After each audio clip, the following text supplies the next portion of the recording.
조선야담 이야기 시작합니다. 옛날 옛적 백두의 영봉이 밀려 태백의 줄기가 되고 그 여세가 나무로 밀리다가 마침내 그 힘을 이기지 못했음인지 소백과 노령의 양산맥으로 갈리더니 그중 지리산을 멀리서 바라보며 우뚝한 영봉이 솟았으니 그 이름이 백운산으로 삼남의 일대 거봉이죠. 산이 높고 또한 그 지세가 오묘하여 산에는 명사찰만 하더라도 50여 개가 넘는지라 스님들의 수가 수백에 이르렀습니다. 그 중에서 서쪽으로 저 멀리 서해를 굽어보며 웅대하게 자리 잡고 있는 큰 절이 있으니 이 절이 바로 당대의 이름 높은 대망사였죠.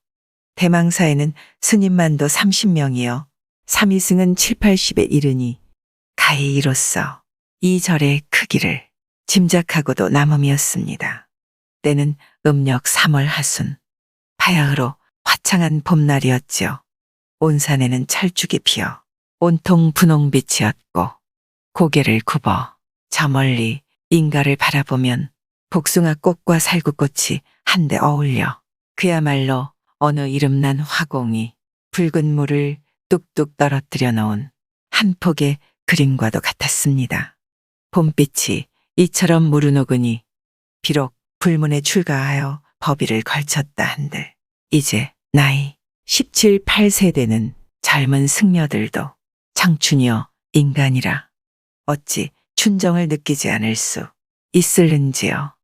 그날은 춘3월 다정한 해가 하늘 폭판에 떠오르고 양지바른 쪽에서 이제 입산한 젊은 승려 대여섯이 모여 앉아 산 아래 인가에 어리는 봄빛을 바라보며 쓸데없는 이야기꽃을 피우고 있었습니다. 그 중에서는 유난히 머리가 크고 눈이 둥글둥글하며 뼈대가 굵은 젊은 중이 있으니 법명은 무강이여 올해 나이 20세라. 능히 젊은 승려 중에서도 어른 노릇을 하는 터였지요. 무강은 이제 겨우 백운산에 들어온 지 2년 정도였는데 무슨 곡절이 있어서 젊은 몸으로 스스로 승려가 되었는지는 몰라도 그 성품이 호탕하고 또한 시문에 능할 뿐만 아니라 승려의 몸으로서 술을 즐기니 비록 몸에 승복을 걸쳐 스님이라고 부르지만 무강은 스님이라고 하기보다는 멋있는 풍류나마로 일컫는 게 제격일 것 같았습니다. 그런데 무강은 성품이 고약해 같이 생활하는 승려들이 그를 좋아하지 않았습니다. 그들은 무강의 주먹이 무서워 누구 하나 그에게 대놓고 불평을 말하는 자가 없었죠. 햇빛 아래 모여 노닥거리는 젊은 중들이 이번에는 이야기가 딴 방향으로 막 바뀌는 참에 무강의 옆에 앉아있던 좀 겉늙어 보이는 중이 말을 늘어놓기 시작했습니다. 자네들도 알고 있는가? 이 세상 온갖 풀 중에서는 참 신묘한 힘을 가진 풀이 있다네. 그야 뭐 풀도 수천 가지 종류가 있으니 별난 풀이 다 있겠지. 이봐, 물론 그렇겠지만 내가 말하는 풀은 좀 이상스러운 풀일세? 이상스러운 풀이라고? 응, 그 풀의 이름은 심해초라고 하는데 그 풀을 따서 이마에 붙이기만 하면 그 즉시로 사람의 형체가 보이지 않는다는 걸세. 아, 그 신묘초 말인가? 그 풀이 그처럼 묘한 신통력을 가지고 있기는 하지만 어디 그렇게 흔한가? 보통 사람 눈에는 보이지 않는다는 거야. 다른 승려 하나가 이렇게 맞장구를 치자 지금까지 가만히 듣고만 있던 무강이 갑자기 말참견을 했지요. 그래, 그 신묘초라는 풀이 정말 있기는 한가? 그야 있고 말고 내 말을 들어보게. 뱀은 말일세 여름 동안 내내 배불리 먹은 다음에 늦가을이 되면 구멍 속으로 들어가서 겨울을 지내지 않는가? 그래서? 무강은 흥미롭게 겉늙어 보이는 중의 말을 듣고 있었지요. 그것도 그냥 겨울을 지내는 것이 아니라 구멍 속으로 들어갈 때 무슨 풀잎인가? 거기에다 쓱 입을 씻으면 그처럼 먹지 않아도 살 수 있다는 걸세. 그야 뱀뿐인가? 개구리, 두꺼비 이런 것들이 다 그렇지. 허나 우리 같은 사람에게는 어디 그 풀이 보인다던가. 그야 도통한 법사님의 눈에는 보인다지만 그럼 누군가 그 풀을 본 사람이 있다던가? 무강이 묻자 한쪽에 가만히 앉아 듣고만 있던 승려 하나가 나서서 말했습니다. 잊고 말고 옛날 화엄이라는 대사님은 당나라까지 가셨는데 그 풀로 입을 씻고 가시어 3개월 동안이나 음식을 먹지 않아도 늘 배가 부르다고 하시지 않았는가? 그야 그랬었지. 무강은 나지막이 물었습니다. 그럼 그 신묘초라는 것이 바로 그 풀인가? 그야 물론이지. 풀 중에는 그와 같은 신통한 풀이 있는데 신묘초라는 풀이 없을 리 있겠느냐는 말일세. 신묘초는 정말 있는 풀이지. 옛날 월정대사는 신묘초를 이마에 붙이고서 승려의 몸으로 궁중의 공주들과 능히 희롱을 했다지 않는가? 젊은 중 하나가 이렇게 맞장구를 치자 무강의 마음은 울렁거리기 시작했지요. 궁중의 공주들을 희롱했다니 그 얼마나 멋진 일이냐? 원래 호색방탕한 젊은이인지라 그 말을 들은 무강의 가슴이 설렐 만도 했습니다. 꼭 내 그 신묘초라는 풀을 찾아보리라. 무강은 속으로 이렇게 결심을 하였습니다. 그래, 당신들은 그 신묘초란 풀을 가졌다면 어디에다 쓰겠어? 무강이 이렇게 묻자 건늙은 승려가 말을 받았습니다. 난 부잣집 잔치상에 가서 맛있는 음식을 전부 먹어버리겠네. 중이 고기 맛을 알았도다. 그럼 그 신묘초를 찾아보는 것이 어떻겠는가? 허허, 어림도 없는 소리. 우리와 같은 불도를 익히지 못한 사마승의 몸으로써 그 풀이 지금 우리 발 아래 있다 해도 모를 것이오. 건늙은 중은 고개를 설레설레 흔들었습니다. 그건 틀린 말이요. 풀이란 마땅히 이 세상 땅 위에 있는 것인즉 어찌 사람의 눈에 보이지 않겠소. 다만 사람이 그게 신묘초임을 모를 따름이니 정성만 있으면 찾을 수 있을 것이요. 내 능히 신묘초를 찾아내리라. 무강은 이렇게 호언장담을 했지요. 그날이 지나고 다음 날부터 무강은 하라는 일은 하지 아니하고서 백운산 곳곳을 찾아 헤매며 풀이란 풀은 온통 뜯어 모았습니다. 무강이 수천 가지의 풀을 뜯어다 그늘에 모아놓고 하루는 젊은 중들을 불러 이렇게 말했지요. 여기 백운산으로 말하면 북으로는 대백두의 정기를 이어받았고 남으로는 지리의 힘을 이어받고 있은즉 가히 영산이라. 이러하므로 신묘초가 틀림없이 있을지니 내 수천 가지의 풀을 지금 쌓아 놓았소. 그러나 어떤 풀이 신묘초인 줄 모르기 때문에 내 여기 있는 풀을 하나씩 이마에 붙여볼 터이니 만약 내가 보이지 않는다면 그게 신묘초임이 틀림없으니 소리를 쳐서 알려주시오. 무강의 말에 젊은 중들은 저마다 호기심을 가지고서 무강의 하는 양을 살펴보기 시작했습니다. 자, 그럼 무강은 이렇게 설명한 다음 수천 가지나 되는 풀을 하나씩 집어 이마에 붙이고서 물었습니다. 보이는가? 그 모습을 본 승려들이 합창하듯 소리쳤습니다. 보이는도다. 보이는도다. 젊은 중들이 이렇게 소리치면 무강은 그 풀은 즉시 떼어버리고서 또 다른 풀을 이마에 붙이고 다시 물었지요. 보이는가? 보이는도다. 그럼 다음 풀을 붙여보겠네. 보이는가? 보이는도다. 무강이 차례로 풀들을 이마에 붙였다 뗐다 하기를 쉴 사이 없이 하는데 보이는도다. 모아온 풀의 수가 수천에 이르거늘 이 노릇도 하루 이틀이 아니라 보름 동안이나 계속되었지요. 보이는도다. 보이는가? 보이는 도다. 보이는가? 보이는 도다. 차츰 그의 앞에서 대답하고 있던 승려들은 진절머리가 나기 시작했습니다. 그래 그날도 종일 무강이 앞에서 보이는 도다 하고 대답하기에 지친 승려들은 밤이 이르자 서로 모여 이렇게 의논을 했지요. 이미 무강의 헛된 수작에 잡혀 보름 동안이나 지내왔네. 내보니 아직도 풀의 수가 수백 종이나 남아있으니 우리가 앞으로도 또 며칠 동안이나 무광에게 실랑이를 당해야 하니 참으로 괴로운 일일세. 그러게. 나도 이젠 지치네. 우리 내일은 아예 안 보인다고 그러는 게 어떻겠는가? 좋소. 그거 재미있는 일이요. 무광이란 놈이 어떻게 하나? 우린 굿이나 봅시다. 다른 승려들도 이같이 찬성을 하여 마침내 운명의 다음 날이 밝았습니다. 무광은 이날도 아침 먹기가 바쁘게 승려들을 모아놓고 그 신묘초를 찾기 시작했습니다. 자, 보이는가? 괴상스러운 풀잎을 이마에 붙이고서 이렇게 묻는 무광의 행동이 우습기도 하려니와 한편으로는 측은하기도 했지요. 보이는도다. 언제나 똑같은 대답, 보이는가? 보이는도다. 똑같은 물음에 똑같은 대답. 그러면서 어느덧 점심때가 닥쳤습니다. 그때 건늙어 보이는 승려가 여러 승려들을 보고 눈짓을 해보였죠. 보이는가? 무광은 칼날같이 길쭉한 풀잎을 이마에 붙이고서 물었습니다. 아, 보이지 않는 도다. 그래. 보이지 않는도다. 보이지 않는도다. 보이지 않는도다. 승려들의 입에서는 그 순간 똑같이 이 말이 튀어나왔지요. 뭐, 보이지 않는다고? 무광은 믿기지 않는 듯이 재차 물었습니다. 신기하도다. 보이지 않는도다.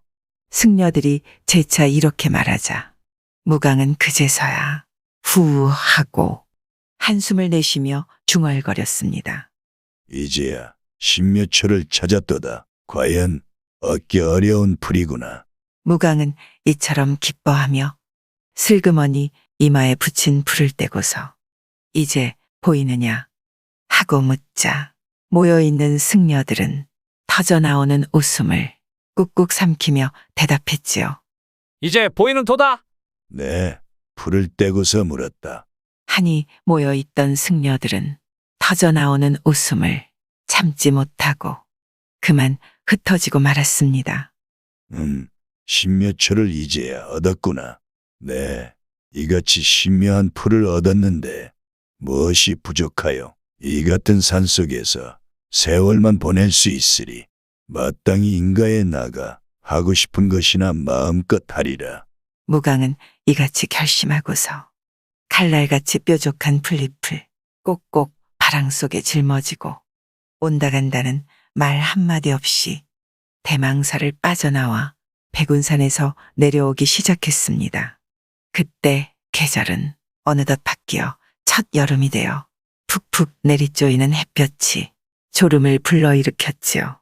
무광은 바람을 짊어지고 흥얼흥얼 콧노래까지 부르면서 한적한 산길을 내려와 이윽고 마을에 이르니 문득 뱃속에서 꼬르륵 소리가 나더니 심한 공복감이 느껴지자 우선 어느 집에 침입하여 밥을 먼저 훔쳐 먹기로 작정했습니다. 이제야 신묘초의 영험을 나타낼 때가 왔구나. 무광은 의기양양해서 바람 속에 고이 싸둔 풀잎을 꺼내 침을 발라 이마에 붙였지요. 자, 이러면 보이지 않겠지. 무광은 자신 있게 풀잎을 이마에 붙이고서 동네를 두루 돌아다니며 밥이나 얻어먹을 부잣집을 찾아갔습니다. 옳다. 저 집이 제일 좋구나. 무광은 이윽고 커다랗게 소슬대문을 단 집을 발견하고서 서슴지 않고 대문을 열었지요. 집안의 마당은 꽤 넓은데 사람이 있는지 없는지 그저 조용할 뿐이었습니다. 다만 마루 밑에서 낮잠을 자고 있던 개 한 마리가 무광을 보고서도 눈만을 끔벅거릴 뿐 짖지 않는 것이 그나마 다행이었지요. 내 모습이 개 눈에도 보이지 않는 모양이구나. 귀신은 개의 눈에만은 띈다는데 나는 귀신보다 더 신통력을 가졌음이 분명하다. 무광은 개가 짖지 않자 더욱 자신감이 생겼지요. 사실 이 개가 무광을 보고서도 짖지 않은 것은 다름이 아니라 이 마을은 백운산이 가까워 늘 승려들의 왕래가 빈번할 뿐만 아니라 그들 승려들의 덜어는 날이 저물면 이 부잣집 객방에서 묵어가기도 하는 터이라 이게는 회색빛 승려의 옷만 보아도 이미 낯이 익은 터였으니 전혀 짖지 않은 것입니다. 그런 줄도 모르고 무강은 자기의 정체가 보이지 않는 줄로 믿고서 성큼성큼 부잣집 부엌 안으로 들어갔죠. 그리곤 우선 솥뚜껑을 열어보았습니다. 아, 이것 좀 봐. 그 속에는 무강이 환호성을 칠 만큼 소고기국이 가득 끓여져 있는 것이 아니겠습니까? 내 2년간 입산해서 고기라고는 냄새도 못 맡았다가 오늘에 이르러서야 눈앞에 보게 되니 감개가 무량하구나. 무강은 침을 꿀꺽 삼키고서 정신없이 고깃국을 퍼먹었죠. 얼마나 먹었는지 차츰 배가 불러오자 무강은 솥뚜껑을 닫고서 부엌을 나왔습니다. 대체 이놈의 집구석에 사람이라고 그림자도 보이지 않으니 어찌 된 일이냐? 배를 불리자 무강도 공연히 사람이 없음을 판단하면서 마루 위로 올라가 안방 문을 열었지요. 어? 그때 무강은 입을 반쯤 벌리고 우뚝 서버리고 말았습니다. 안방 아랫목에는 호박단 이불이 펼쳐져 있고 그 위로는 옷을 걸치지 않은 주인 내외가 대낮부터 어찌나 격하게 난 일을 즐겼는지 깊은 잠에 빠져 있었죠. 가히 좋은 풍경이로다. 젊은 무강이 감탄을 하며 슬쩍 방 안으로 들어섰는데 그 행동은 아나무인격 그대로였습니다. 주인 남자의 몸뚱이에서 여자에게로 시선이 옮겨지자 무강의 얼굴은 그 순간 온몸에 피가 몰려드는 듯 새빨갛게 타올랐죠. 꿈엔들 그려보았으랴. 그렇다 나는 보이지 않는 몸. 천하의 그 무엇이 두려울 소냐. 내가 이 운우의 쾌락을 누려보리라. 아직 한참 젊은 무강이 여자를 보았으니 그 마음이 오죽했으랴. 아이, 뭐예요? 새 판을 거듭 치르시고 어떠하셔요? 젊은 여인이 잠꼬대같이 중얼거리며 몸을 비틀자 무강은 자신의 형상을 볼 수 없을 것으로 생각하고 여인을 덮쳤습니다. 그때 여인이 입을 딱 벌리면서 반가워하다 눈을 번쩍 뜸과 동시에 소리를 질렀죠. 애구머니, 사람 살려요. 여인의 고함에도 무강은 내 소리는 질렀으나 내 형상이 보이지 않을 것인즉 누구를 잡을 소냐. 무강은 십몇 초의 힘만을 믿고서 그 자리에서 진태를 거듭하니 여인은 더욱 비명을 높이 질렀습니다. 이 밝은 대낮에 어떤 증놈이 남의 유부녀를 겁탈하느냐? 천벌을 받을지어다. 여인이 이처럼 소리 높여 외치는데 그때 남편이 깊은 잠에서 깨어났지요. 응? 아니 이게 청천의 벼락도 유분수지. 어느 중놈이 대낮에 발가벗고서 자기의 아내 위에 올라타 있질 않겠습니까? 젊은 사나이는 벌떡 자리에서 일어나 눈을 의심하고 있는데 더욱 괴상한 것은 옆에 사람이 일어났건만 천연스럽게 아내의 배 위에서 진태를 계속하고 있는 젊은 중놈의 배심이었지요. 애끼, 요놈의 중놈아! 이때 사나이는 벽에 세워놓았던 홍두깨를 높이 쳐들어 중놈의 허리를 힘껏 내리쳤습니다. 이크, 그제야 무강은 자신의 정체가 탄로된 것을 알고서 걸음아 나 살리라 하고서 방문을 박차고 바깥으로 나갔죠. 오시고 바랑이며 그대로 두고 도망친 것입니다. 이 요망스러운 깎아중아! 내가 그래서 어느 곳으로 도망을 치느냐?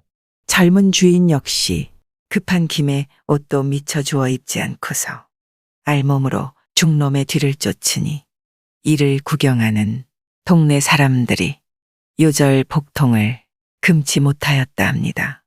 구독과 좋아요와 함께 오늘도 좋은 날 되세요.